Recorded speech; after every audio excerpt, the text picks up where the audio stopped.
Selamat pagi, Bapak Ibu, saudara sekalian yang dikasihi Tuhan. Kita berjumpa kembali di dalam doa pagi pada kesempatan saat ini. Dan sebelum kita merenungkan lebih panjang lagi, mari kita sebelumnya berdoa. Kita berdoa. Tuhan Yesus, kami bersyukur di pagi hari ini. Tuhanlah yang telah membangunkan kami dan kami hendak mengawali segala aktivitas di pagi hari ini dengan sapaan sabda Tuhan yang senantiasa menjadi bimbingan untuk kami di hari ini. Tuhan Yesus, kami siap untuk merenungkan firman-Mu. Kami berdoa. Amin. Saudara sekalian, pada kesempatan doa pagi hari ini kita akan melihat bacaan yang cukup panjang dari Kisah Para Rasul pasal 6 ayat 1 sampai dengan 7, kemudian dilanjutkan pasal 7 ayatnya yang ke-51 sampai dengan 60. Kita akan membaca, saya akan memandu di dalam bacaan kita kali ini ya. Mari kita melihatnya. Kisah Para Rasul pasal 6 ayat 1 sampai 7. Pada masa itu ketika jumlah murid makin bertambah, timbullah sungut-sungut di antara orang-orang Yahudi yang berbahasa Yunani terhadap orang-orang Ibrani karena pembagian kepada janda-janda mereka diabaikan dalam pelayanan sehari-hari. Sehubungan dengan itu, ke-12 rasul itu memanggil semua murid-murid berkumpul dan berkata, "Kami tidak merasa puas karena kami melalaikan firman Allah untuk melayani meja. Karena itu, saudara-saudara, pilihlah 7 orang dari antaramu yang terkenal baik dan yang penuh roh dan hikmat, supaya kami mengangkat mereka untuk tugas itu, dan supaya kami sendiri dapat memusatkan pikiran dalam doa dan pelayanan firman." Usul itu diterima baik oleh seluruh jemaat, lalu mereka memilih Stefanus, seorang yang penuh iman dan Roh Kudus, dan Filipus, Prokhorus, Nikanor, Timon, Parmenas, dan Nikolaus, seorang penganut agama Yahudi dari Antioquia. Mereka itu dihadapkan kepada rasul-rasul, dan rasul-rasul itu pun berdoa dan meletakkan tangan di atas mereka. Firman Allah makin tersebar dan jumlah murid di Yerusalem makin bertambah banyak, juga sejumlah besar imam menyerahkan diri dan percaya. Pasal 7 ayat 51 sampai dengan 60. Hai orang-orang yang keras kepala dan yang tidak bersunat hati dan telinga, kamu selalu menentang Roh Kudus sama seperti nenek moyangmu, demikian juga kamu. Siapakah dari nabi-nabi yang tidak dianiaya oleh nenek moyangmu? Bahkan mereka membunuh orang-orang yang lebih dahulu memberitakan tentang kedatangan orang benar, yang sekarang telah kamu khianati dan kamu bunuh. Kamu telah menerima hukum Taurat yang disampaikan oleh malaikat-malaikat, akan tetapi kamu tidak menurutinya. Ketika anggota-anggota Mahkamah Agama itu mendengar semuanya itu, sangat tertusuk hati mereka. Maka mereka menyambutnya dengan gertakan gigi. Tapi Stefanus yang penuh dengan Roh Kudus menatap ke langit, lalu melihat kemuliaan Allah dan Yesus berdiri di sebelah kanan Allah. Lalu katanya, "Sungguh aku melihat langit terbuka dan Anak Manusia berdiri di sebelah kanan Allah." Maka berteriak-teriaklah mereka dan sambil menutup telinga serentak menyerbu dia. Mereka menyeret dia keluar kota, lalu melemparinya. Dan saksi-saksi meletakkan jubah mereka di depan kaki seorang muda yang bernama Saulus. Sedang mereka melemparinya, Stefanus berdoa, katanya, "Ya Tuhan, Yesus, terimalah rohku." Sambil berlutut ia berseru dengan suara nyaring, "Tuhan, janganlah tanggungkan dosa ini kepada mereka." Dan dengan perkataan itu meninggallah ia. Saudara sekalian yang dikasihi Tuhan, pada kesempatan doa pagi ini sebuah tema adalah menolak kebenaran. Orang untuk hidup dalam kebenaran atau berkata benar itu tentu tidaklah mudah. Orang lebih mudah untuk berbohong, tidak mengatakan kebenaran. Karena ketika orang menyampaikan sebuah kebenaran, ada risiko besar yang dihadapi. Orang kemudian dapat bertanya apakah diperbolehkan orang berbohong demi kebaikan. Demi tujuan kebaikan, maka orang memilih untuk berbohong, apa itu baik atau diperbolehkan. Di dalam Matius pasal 5 ayat 37 Yesus berkata, jika iya, katakan iya, jika tidak, katakan tidak, maka selebihnya adalah dari si jahat. Kita dapat melihat dari perkataan Yesus dengan sangat jelas. Jika iya, katakan iya, jika tidak, katakan tidak, maka selebihnya dari si jahat. Perkataan Tuhan Yesus itu menegaskan kepada kita, maka tidak ada pada dasarnya yang namanya berbohong demi kebaikan itu dibenarkan. Meskipun kita di dalam kehidupan sehari-hari sangat sulit untuk menyatakan kebenaran karena ketidaksiapan akan risiko yang dihadapi. Nah, pada kesempatan kali ini bagaimana yang dapat memampukan kita untuk berani menyuarakan kebenaran atau berani berkata benar, ya. Dalam kisah para rasul yang barusan kita baca, di dalam kisah para rasul pasal 6 dan ayat 7 ada beberapa cerita yang akan kita lihat.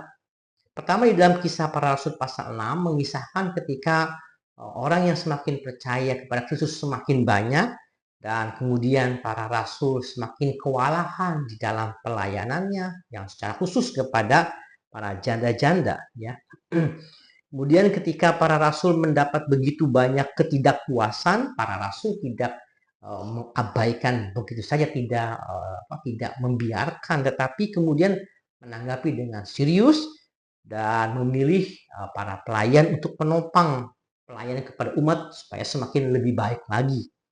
Dengan demikian ketika ada yang sungut-sungut ditanggapi secara positif dan sungut-sungut itu tidak dibungkam, tetapi sungut-sungut dapat dipandang sebagai sebuah bentuk ketulusan dan kerinduan yang mendalam untuk mendapatkan perhatian, dilayani dengan baik.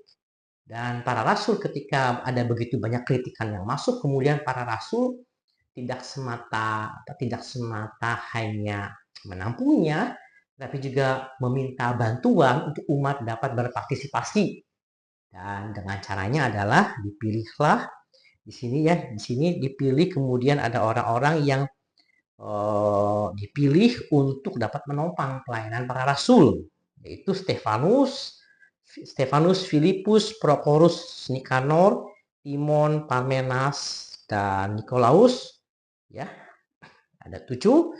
Ini sebagai bentuk tidak diabaikan ketika ada kritikan, namun juga cari jalan keluarnya, bahkan membuka diri untuk disupport supaya pelayanan dapat semakin baik lagi. Nah, dari antara 7 pelayan yang dipilih itu ada seorang yang dikisahkan bernama Stefanus. Stefanus digambarkan sebagai orang yang memiliki iman yang kuat, ya. Di sini dikatakan seorang yang penuh iman Roh Kudus adalah Stefanus. Dikisahkan selanjutnya bahwa Stefanus kemudian menyampaikan tentang kebenaran firman Tuhan, dan begitu banyak para pemimpin agama Yahudi yang merasa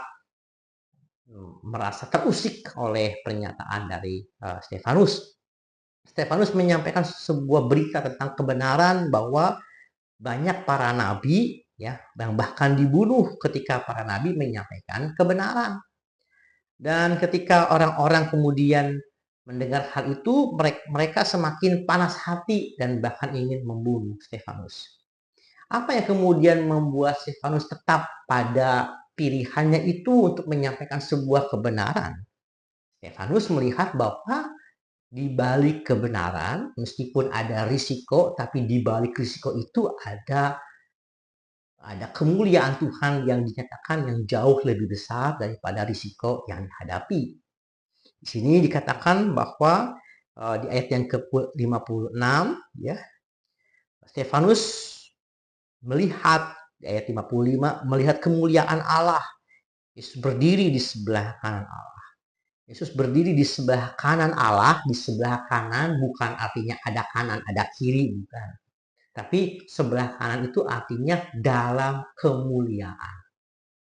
Jadi sebelah kanan sama dengan sebuah istilah tangan kanan, bukan ada tangan kiri, tapi tangan kanan adalah sebuah bentuk orang yang dapat dipercaya. Tapi kalau dalam ayat ini, ya, duduk berdiri di sebelah kanan Allah artinya Yesus berdiri dalam kemuliaan Allah. Stefanus melihat ada jauh hal yang lebih besar di balik risiko yang dia hadapi. Sehingga Stefanus lebih memilih untuk menyampaikan sebuah berita kebenaran meskipun risikonya tentu besar sekali karena risikonya adalah mengancam nyawa dirinya, bahkan dirinya mati.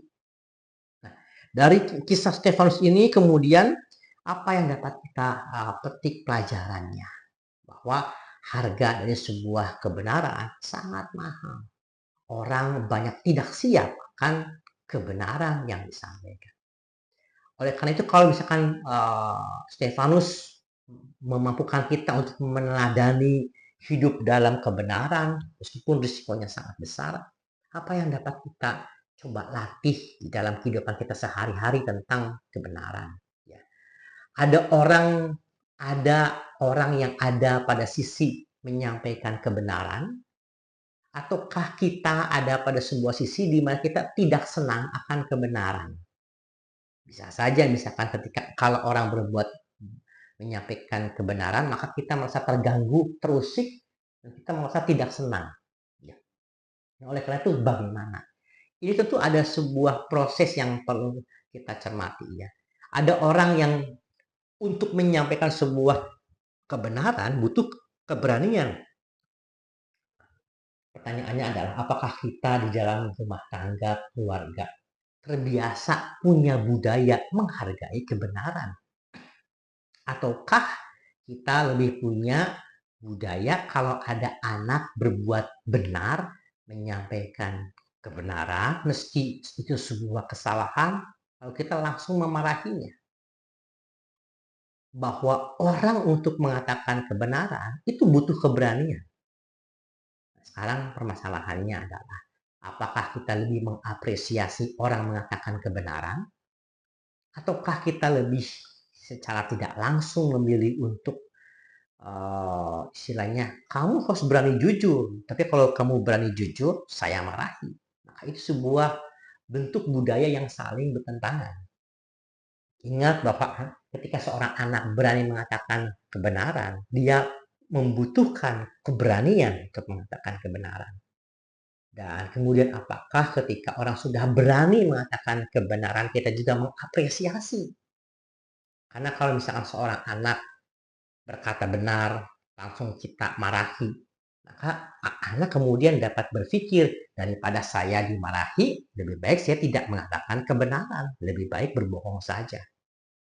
Oleh karena itu, kalau kita mengharapkan orang lain berkata benar, jujur kepada kita, maka kita pun perlu belajar menghargai keberanian yang dilakukan untuk mengungkapkan kebenaran.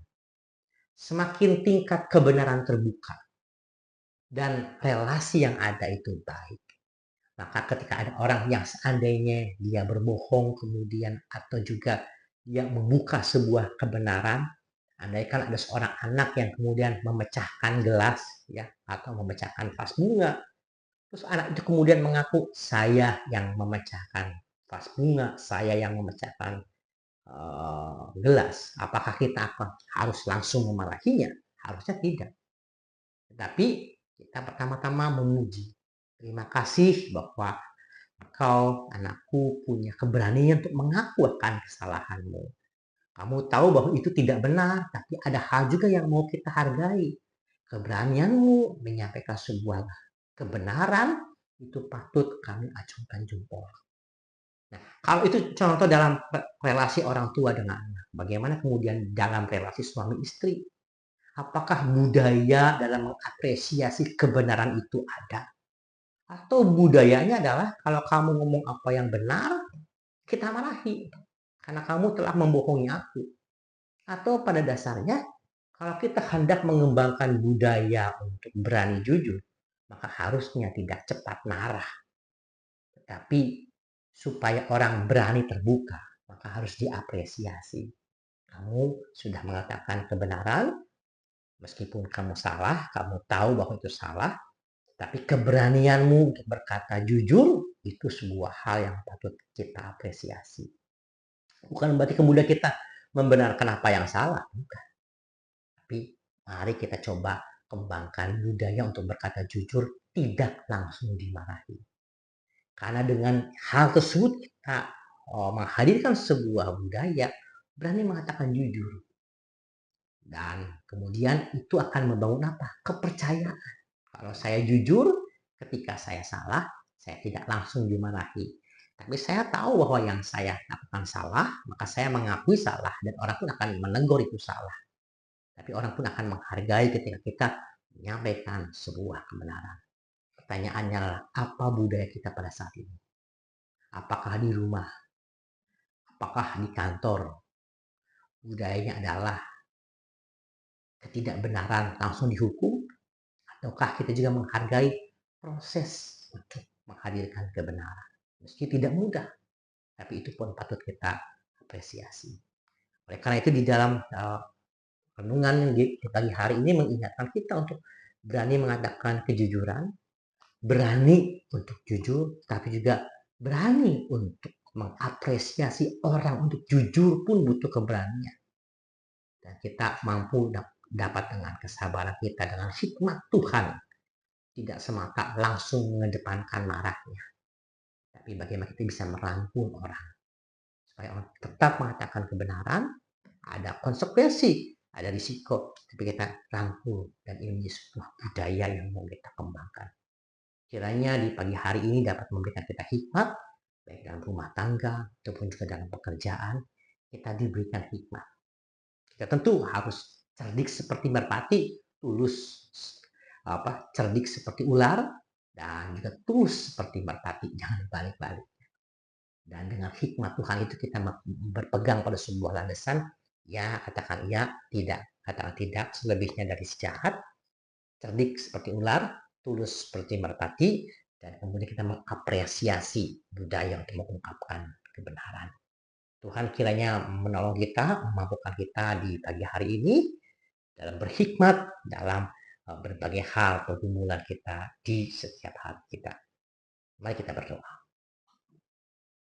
Tuhan Yesus, terima kasih kami diberikan hikmat, agar kami berani untuk memiliki budaya mengatakan kebenaran, tidak langsung disikapi dengan marah-marah, tapi budaya untuk jujur dan diapresiasi.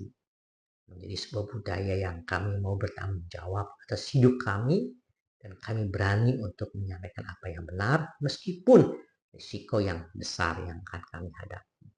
Tuhan, mampukanlah dengan demikian kami dapat bisa saling percaya, menumbuhkan kepercayaan, lebih menghadirkan kebenaran. Tuhan memberkati aktivitas kami di sepanjang hari ini dengan hikmat yang dari Tuhan. Dalam nama Tuhan Yesus Kristus, kami berdoa. Amin. Sampai jumpa lagi, Tuhan berkati kita. Amin. Bagi Bapak Ibu yang memiliki pergumulan khusus dan ingin didoakan, bisa menghubungi rekan-rekan pendeta di nomor berikut.